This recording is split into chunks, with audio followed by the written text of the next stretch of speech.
If you're often thinking about food, struggling with sleep, or feel like your body isn't responding the way it should, this might benefit you. Today, I want to share 4 food-related shifts with the intention to inspire you in living a more lucid life. Tip number 1, prioritize protein. I found that when I base my meals around protein and usually eat the protein first, I don't overeat carbs, I don't feel overly full, and I'm generally satisfied after my meals. At the start of the day, my first bite of food is usually protein or fat, and occasionally fruit or raw milk. My diet isn't perfect and I'm still figuring out what works for me, but from a physiological standpoint, protein helps stabilize blood sugar and increases the satiety hormones. So for anyone who feels like they're always hungry, always thinking about food, or trying to lose weight without feeling restricted, this is a good place to start. Tip number 2, if you have trouble sleeping at night, especially waking up in the early morning hours or not being able to stay asleep, it can sometimes be a sign that you're not eating enough calories during the day. Your body needs enough energy to keep blood sugar stable overnight. If it doesn't have that, stress hormones like cortisol rise, which can interfere with sleep. I've also found that having a balanced last meal with both protein and carbs helps. Even something small like a bite of butter before bed can help signal safety to your nervous system. I know what it's like to not feel hungry but still not be eating enough to support workouts or recovery. I'm still struggling in that area.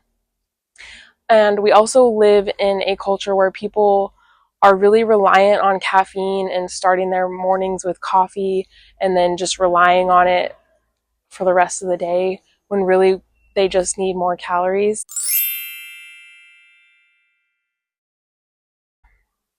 Tip number 3, choose your fuel.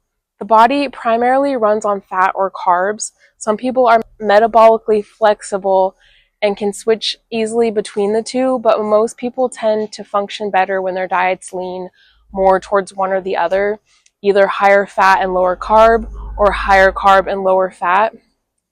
Consistently combining high amounts of both fats and carbs, especially in the same meal, can contribute to feeling sluggish and to unwanted weight gain, largely because of how insulin works in the body.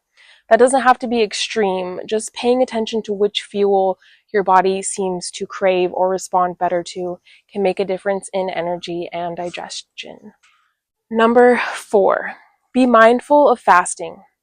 I used to think I needed to intermittent fast every single day and would push myself to wait until around 11 a.m. before eating. It felt okay at first, and it can be beneficial temporarily for women, but over time, my hormones became noticeably dysregulated, and fasting tends to be better tolerated by men than women, largely because men don't have the same monthly hormonal fluctuations and generally have higher baseline testosterone.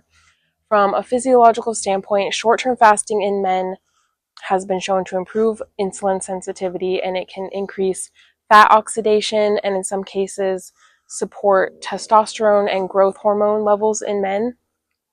It also tends to maintain metabolic rate and muscle mass more easily during fasting periods, especially if protein intake is adequate and stress levels are low.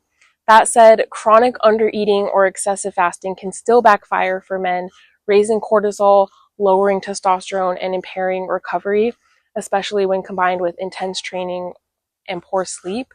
So even for men, fasting works best when it's intentional, not compulsive.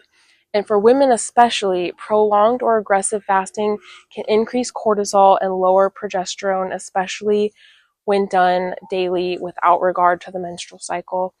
In the first half of the cycle, women are naturally less hungry, and light fasting or lower carb eating can feel supportive, like being keto in the first half of your cycle. But once you enter the luteal phase, it is generally better to eat more consistently and include more carbs and vegetables to support the hormonal shifts. The book Fast Like a Girl really helped me understand how my body works and when it might be best to fast during your cycle. And so if any of this was helpful, feel free to share, like, or subscribe. with someone that you think needs to hear it. I hope you have a nourishing week, and thanks for watching.